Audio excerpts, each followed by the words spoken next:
Nha. Một. Cái xe đấy không đấy. Set đó. Ơi,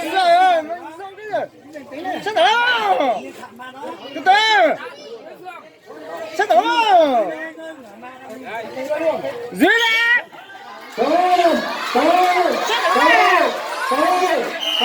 Còn đi ra. Chỉ số là anh em về con ăn để cho ai Còn đi. Dưới ra. Set đó các anh. Các anh. Các anh. Dưới này các anh còn đi. Set đó. Chơi được cái này. Các anh còn xe. Các anh.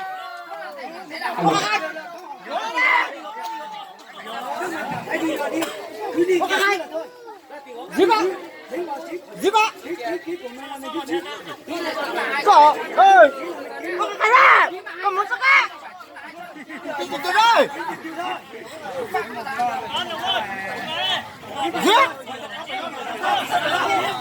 giết, cái gì đó? Sát đó.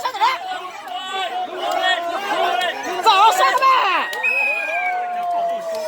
yêu cầu các cổ động viên ra khỏi cái sân thi đấu ạ, cái vòng sân thi đấu ạ. Chúng tôi yêu cầu các cổ động viên ra khỏi cái vòng sân thi đấu.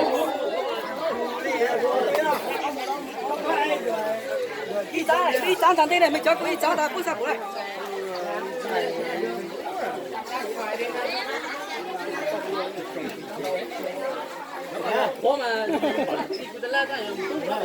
Để cho các thi đấu ạ. Tôi yêu cầu tất cả các cổ động viên ra khỏi vòng thi đấu để cho vận động viên vào thi đấu. Ban tổ chức xin thông báo sau trận này là dòng A Trung của thôn HDG1 sẽ gặp Vì A Thảo của thôn Đề Hái. Ai? Dưới xe tao mà.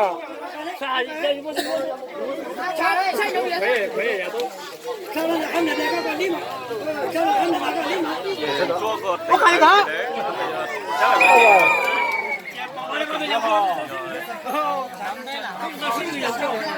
Để shop bên mà vua. Giờ tôi sạch không không? Yêu cầu các cổ động viên ra khỏi vòng sân thi đấu để cho vận động viên người ta vào thi đấu.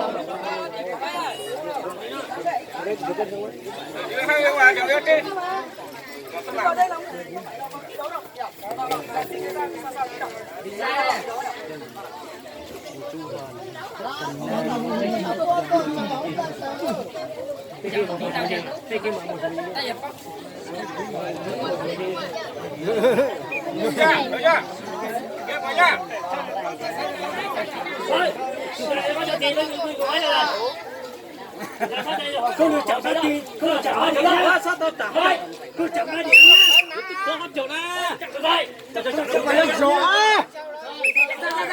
Rồi.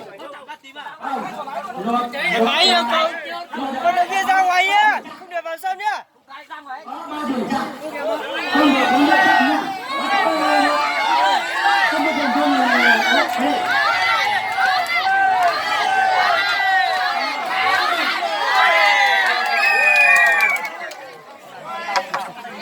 Thắng cả ở bên ngoài không nói cái gì á.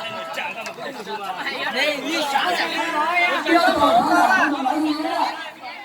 Ở đây tuy nhiên ban tổ chức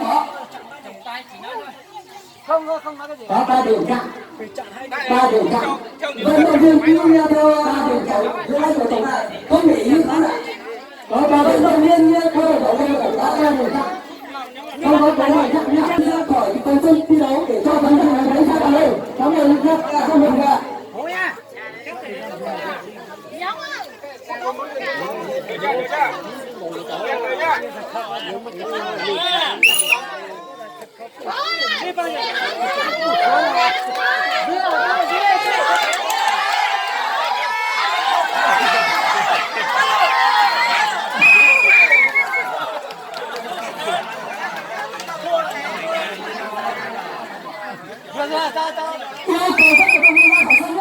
Yêu cầu các vận động viên ra khỏi sân. Alo. Đồng chí Sụ có bí thư đoàn ở đây ạ. Vào đây là tôi 好了。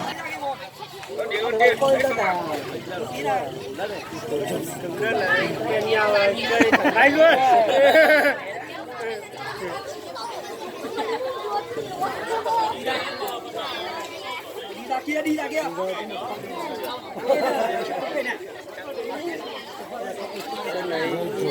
Tham gia khỏi bên sân thi đấu ạ. Ra khỏi bên sân thi đấu ạ. Để các vận động viên là đang thi đấu. Đây là trận bán kết rất là hay. Đây các như là yêu cầu các cổ động viên ra khỏi bên sân thi đấu.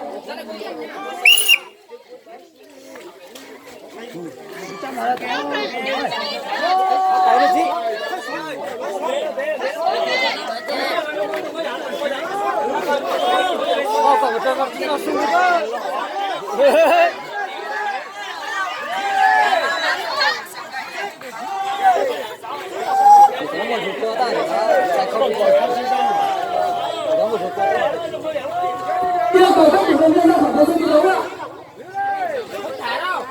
cùng thả đây giật cầu thủ lên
lên cho xài nó cho nó cái điều đó cái việc đó nó sẽ được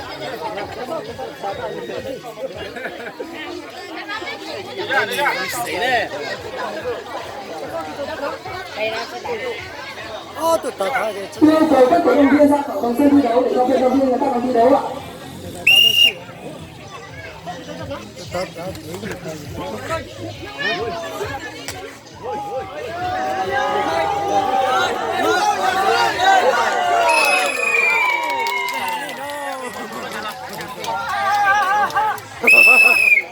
mua là không được gì đó